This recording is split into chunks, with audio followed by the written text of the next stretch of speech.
Jeffrey told me that Ghislaine had something to show me upstairs. Go meet Ghislaine in the bedroom. Immediately, when he told me this, I was like scared to death. What does this mean? I'm going upstairs into the bedroom and she's waiting for me in the bedroom. In 2000, Rina Oh was 21 and rising fast in New York's art scene. Then her relationship with her art dealer boyfriend imploded, sending her life into freefall. Rina leaned on her friend, model Lisa Phillips, trusting her promise to help. Instead, that trust would lead Rina deep into the twisted world of Jeffrey Epstein and Ghislaine Maxwell. She's never felt able to reveal the pair's most horrific crimes until now. Lisa was a model and I was an artist. We were part of the same friends group and she was one of my best friends. She saw how heartbroken I was when my ex-boyfriend and I broke up. This was like the first real boyfriend I ever had. I lost myself in that relationship, so I didn't do a lot of my artwork, and that's why it was so hard for me when the breakup took place. And I went back to making artwork full time. I was working on this really beautiful sculpture that I started when I was in high school, and it took me about 4 years to finish it. So I finished it that summer, and I wanted to sell an edition. Lisa announced that she knew the perfect person to buy an edition of the sculpture. She mentioned Jeffrey Epstein, that he was a billionaire, and she met him on his private island. He had a private jet. She also described him as looking like Richard Gere from Pretty Woman. And I was like, sure, like I would love to meet this art collector that lives in this, huge townhouse in, the most expensive zip code in New York City. I went to his house with Lisa and I brought my portfolio with me. The butler escorted us into the great room. For the first half of the meeting, we sat in this great room where he keeps his work desk. He knew Lisa from before and he greeted her, and then I was introduced, and he asked me like, what do you do? Like, how old are you? And I answered how old I was. I was 21. I'm an artist. And he's like, oh, you're an artist. Like, he's like, oh, like what kind of artwork do you do? And I was like, well, I brought my portfolio if you want to see. And I showed it to him, and he seemed genuinely interested in the artwork. I was really happy. I was like, maybe he'll buy, a couple of pieces, or specifically that one sculpture. Jeffrey made it very clear that he had immense wealth and was very connected, was very powerful, and just the setting in itself set a lot of social boundaries, or like a separation of social class. I was dealing with someone who had extreme wealth, and he's a very intimidating person. And it's very hard to say no to someone like that. That sort of set the tone for the way he treated me. He just asked us to follow him. He just escorted the two of us into this dark, hallway. Epstein led Rina and Lisa into his now notorious massage room. There, he assaulted them. Something happened, and I just felt like that was something I had to do. He had a very, very small, genitals, and they were deformed. Some people had called it egg-shaped, but I think it was more in shape of a lemon, and it's because it was very tapered off towards both ends.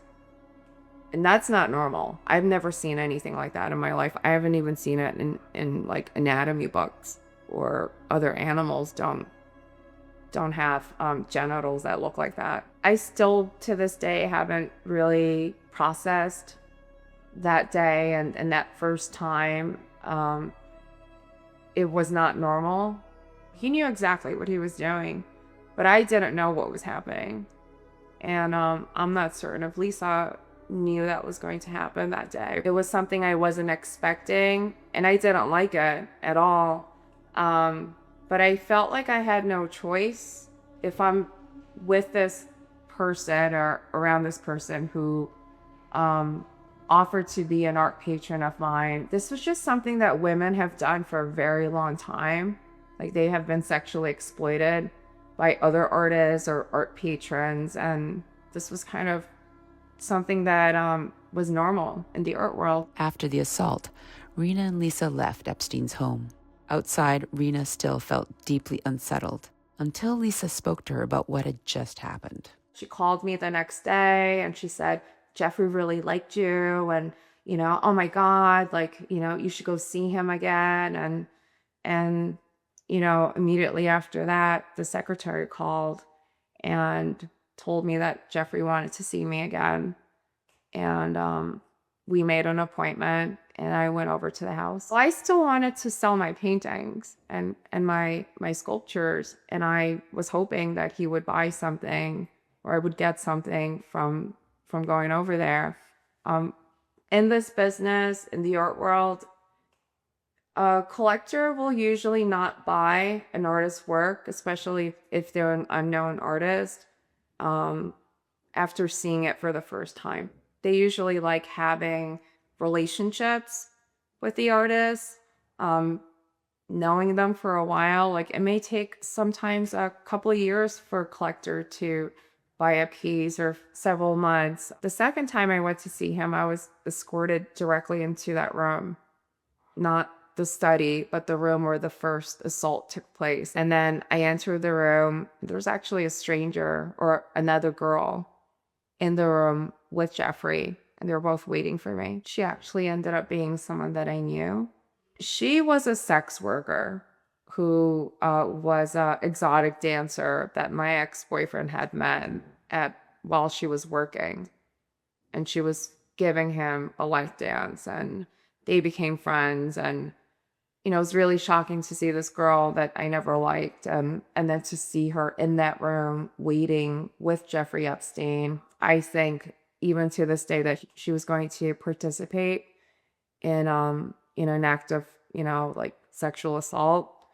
But since we knew each other and there was some sort of history, he forfeited like making us do something in front of him, or nothing really happened that day. He had me sit next to him, pull up a chair, and that's when he offered the art scholarship to go to art school. And that's something that I really wanted to do for a long time, but I couldn't afford it. And my parents didn't want to pay to send me to art school. I think he absolutely used that strategically to establish a long-term relationship between abuser and victim. A 4-year degree equals 4 years of ongoing abuse. But at the time, I had no idea that that's what it was going to be. I accepted the scholarship right away. And he just told me, you should follow up with his employees, and they were going to make all the arrangements. And he even told me which school to study at. He said, you should go to the School of Visual Arts. That's where I'm sending you.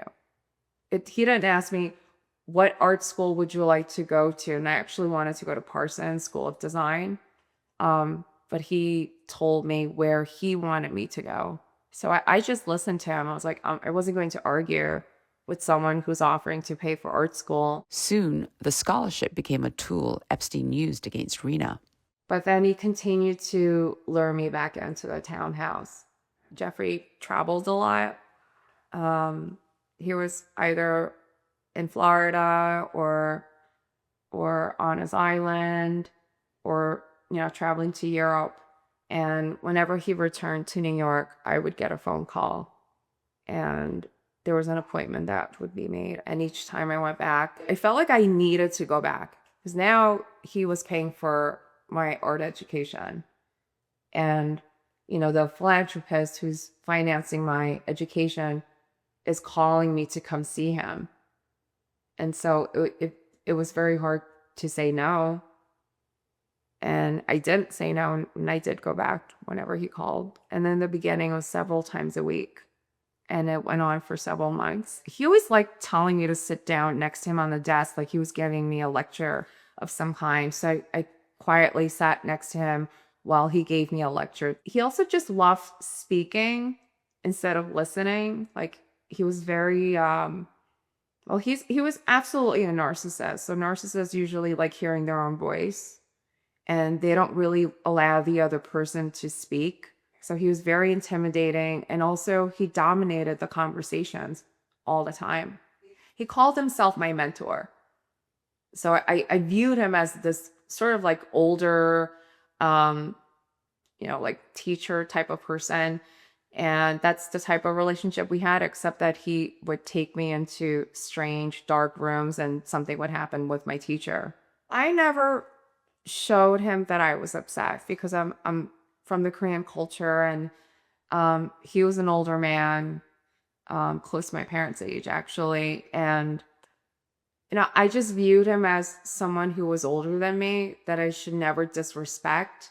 It's it goes against my cultural values to talk back to someone who's older than me. I never talked back to him. I never interrupted him when he spoke. I always just like listen, and that's why he really liked me a lot. And Jeffrey always told me how obedient I was. I can't remember every single time. The times I do remember very, very vividly are every single time that some stranger was in that room with him. And I certainly didn't like it. That's not something I consented to. It was always a female, and it was always a certified massage therapist or someone who was there to give him like a massage, who knew how to actually like give a massage. To this day, I have an issue with professional massage therapists, especially if they're female, and especially if they knew him and they were around him. I automatically think that they participated in the abuse of the victims. I hear a lot of these stories of the other girls. They were asked to give him a massage. He never asked me, Rina, give me a massage. I was never shown by anyone how to give Jeffrey Epstein a massage. And that's just something that wasn't asked of me. I actually never participated in that type of behavior. And at the same time, it's really triggering to hear the word massage in the massage room. Like, I hate using that word altogether. And I have renamed it the red room because it was very red. The room was very obscure and dark. And maybe he did that strategically so that the victims wouldn't remember too many of the details, because if it was very well lit, I think I would have remembered more of everything that happened in that room. But it was pretty dark. He never asked like me or anyone else that I saw in that room to touch him, like that part of his body.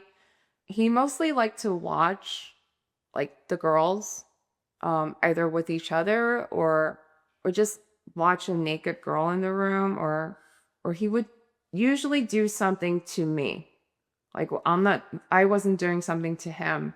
And I know there are a lot of rumors about tapes existing and how he may have taped all of his victims. I don't think that's true, because I don't think he would have wanted to be seen, like, fully exposed, and showing his deformed like genitals, because he was really, really deformed. And if there was any type of filming, maybe those cameras may have pointed in a different part of the room where he was not in the scene. Maybe the cameras were pointing to the end of the massage table, for example, and maybe that's where things happen with other girls. And then maybe he sat in the corner, because I do recall Jeffrey sitting in the corner several times when I was surprised by these massage therapists in that room. Then, without warning, Epstein revoked Rina's scholarship, forcing her to drop out of art school. He took that away when he wasn't getting what he wanted out of me. He wanted me to come back on my own volition. And I never did that. I never picked up the phone, called his secretary, anyone that worked for him, or called him directly and told him I wanted to come over like most of the other girls. He always had to come, he always had to call me or have someone call me to go see him. And after he took that away, he commissioned me to make a painting. Um, and then I used that money to go on a vacation. And then I came back from the trip. He like knew exactly when I was coming back too. He called me to come see him. And then went from that to he offered me a place to live but only for a short amount of time. For the time period where I stayed in one of the apartments, I must have gone over there almost every day. And I felt like if I didn't go to the townhouse, I was going to get kicked out of the apartment. The deeper Epstein drew Rina into his world, the more severe the abuse became. He just tried new things with me, you know, repeatedly to see how he can test my boundaries. And it escalated pretty quickly, especially with the strangers, you know, who were surprising me in the room with him. And due to the fact that it escalated so quickly, it just became normalized when I was around him that these things were happening. A month later, he was offering me a job. Like he even told me where I was going to work. He got me this job. All of a sudden working for a charity, a children's charity. And, you know, it's not what I wanted to do. I expected a job in the art world, you know, maybe working for a really nice art gallery, for example, or working with a famous artist as an assistant. That would have been a great opportunity. But no, he was controlling what I was doing with my life. He was donating money to a charity. And then I was getting paychecks from this charity. Like he was paying for my salary. It kind of felt like he was trying to buy me.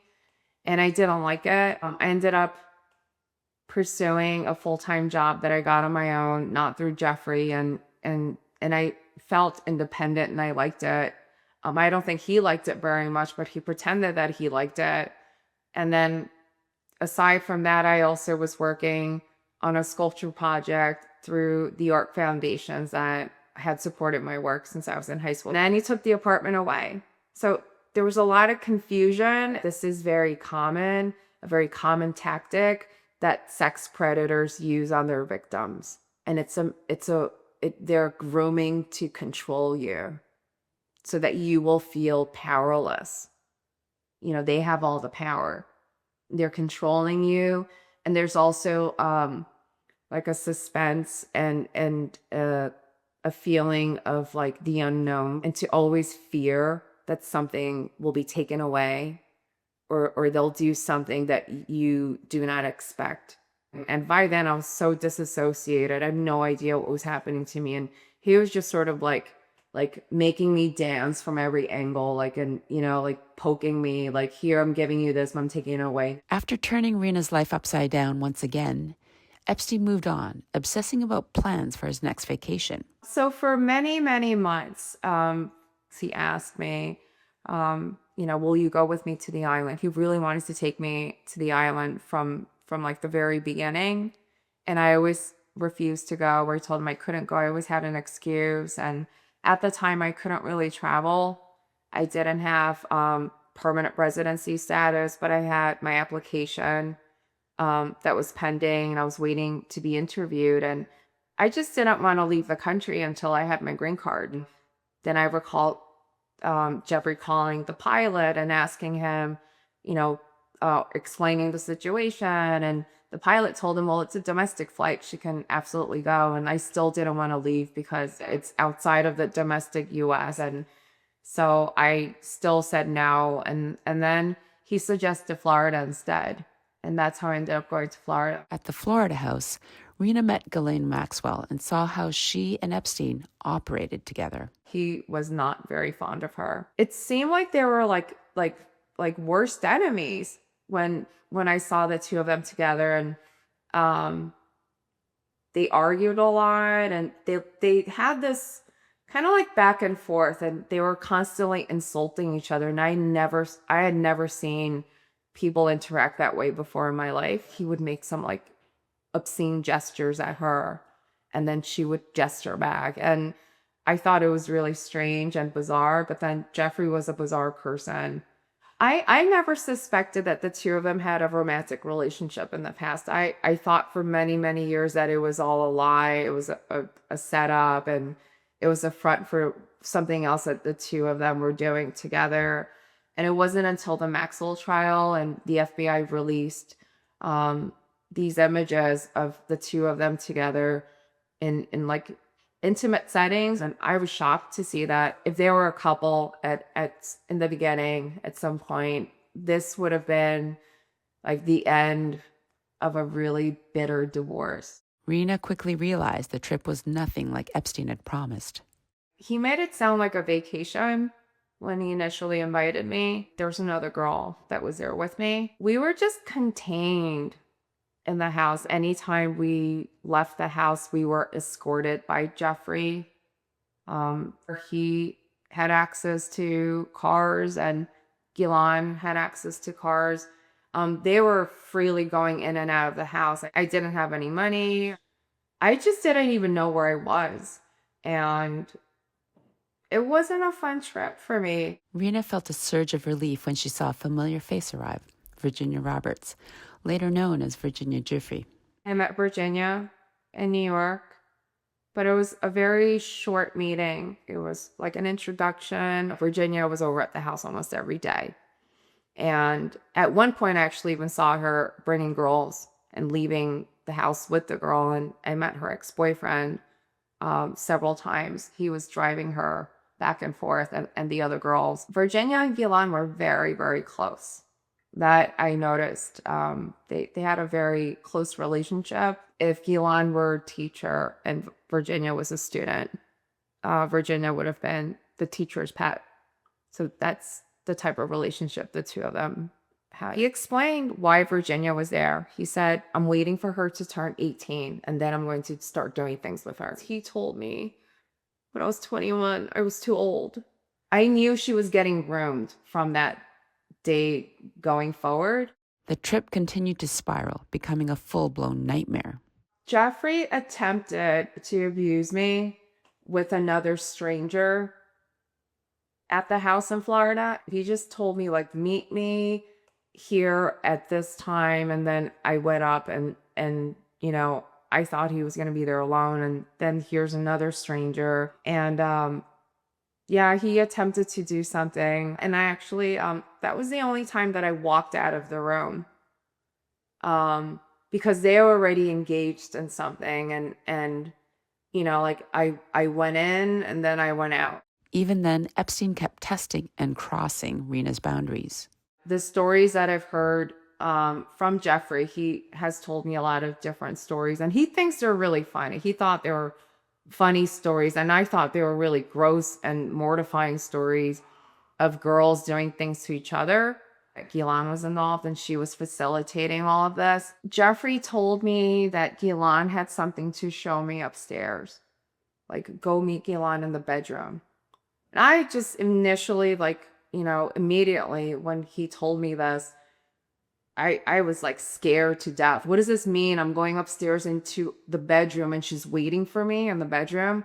So I thought she was going to assault me. Like this was going to be like a three-way, another, you know, surprise situation, but it's with Ghislaine now. That's what I thought was initially going to happen. But no, she actually wanted to show me her closet. And she gestured for me to come, and she just had this huge grin on her face. And I didn't know what to expect. And she just opened this door and pulled out a jar, and there were all these sex toys that were in there. And there were things that I never saw around Jeffrey before. So I knew these were hers. I want to know what she was doing with those items or what the others were doing with those items, because we have the testimony of the former butler that worked at the Florida mansion who testified and said he had to clean these objects. We need to figure out what was really going on in that Florida house and why no one is asking questions about that closet that Ghislaine had. And what were the girls doing with these things. They want to know if there were any adult, like, females that were doing things to these, like, minor girls that were in high school. And I want these answers. Soon after, Epstein pulled Rina aside for another horrifying surprise. He asked me, Rina, have you ever heard of a Thai massage? Like, do you know what that is? And I was like, no, what's a Thai massage? And he described what it was. And then he explained to me that he went to Thailand. And he told me the last one he got was from a 12-year-old Thai, a prostitute. He just called her a prostitute. He also, during the same conversation, told me that he went to Thailand to engage in sex acts, and he called them child prostitutes. And that really bothered me. He just viewed these girls as prostitutes, and he was doing things with girls in Russia and also bringing them here. But he was also doing a lot of darker things with even younger girls. And those were the Asian girls. His number one thing was little Asian girls. And they were much younger than 14 years old. And he traveled to Asian countries to engage in really bad things with these children. This is where I get really angry. This is just outright inhumane. I actually repeated what he told me. I told Virginia. And that's how Virginia found out about the Thai massage fetish that he had. And then she went back and told him the next day what I had said. Virginia used that as an opportunity to try to get rid of me. She was clearly up to something with Ghislaine, and Ghislaine didn't like the other girls that were not loyal to her. I was not there for her. The other girl that was staying at the house was also not there for her, and she didn't like either one of us. And then he, asked me to sit down again the following day, and then he yelled at me. Like, that was the first time I really saw him get really angry, and scary.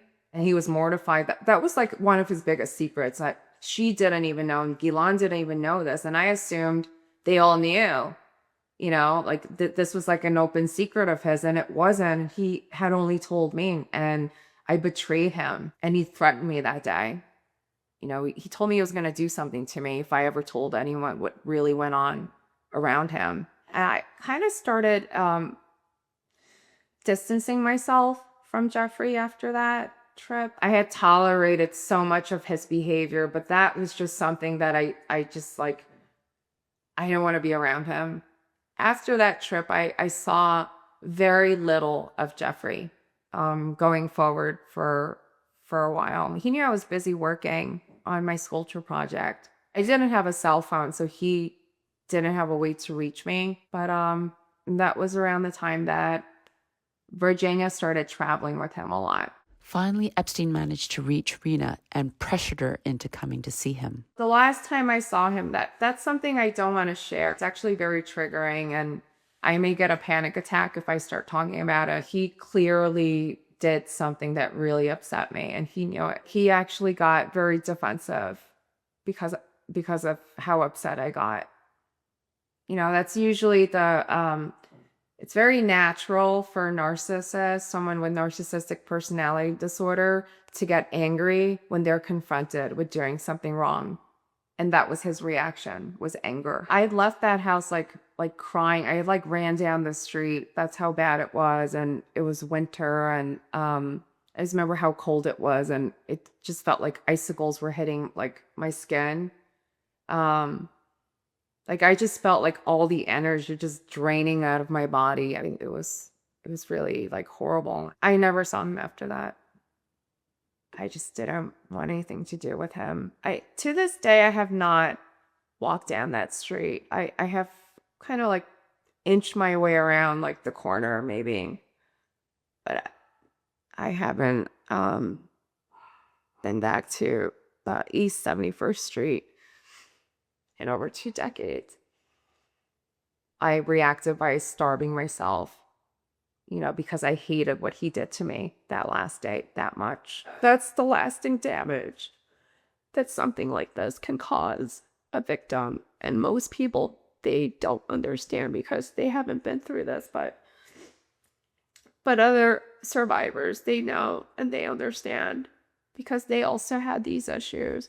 A lot of us have PTSD and body dysmorphia issues because of things that were out of control. After that incident took place, I just cut off New York City from my life. I avoided Manhattan altogether for a very long time because I didn't want to run into anyone that knew Jeffrey Epstein or anyone associated with Jeffrey Epstein. I stopped speaking to Lisa Phillips too. Any of the other girls that were around Jeffrey. I started a whole new group of friends that were not part of this scene. I ended up in Williamsburg. I was with like a completely different social class, and I starved my body for about a year until I didn't recognize myself anymore in the mirror. And I knew I had a problem when I was able to feel like my spine and I started seeing ribs, and I checked myself into an outpatient clinic, and I had to learn how to eat again. It was maybe like 3 years later that I met my husband, and it wasn't until I had to feed another sorry if I start crying, another life inside my body that I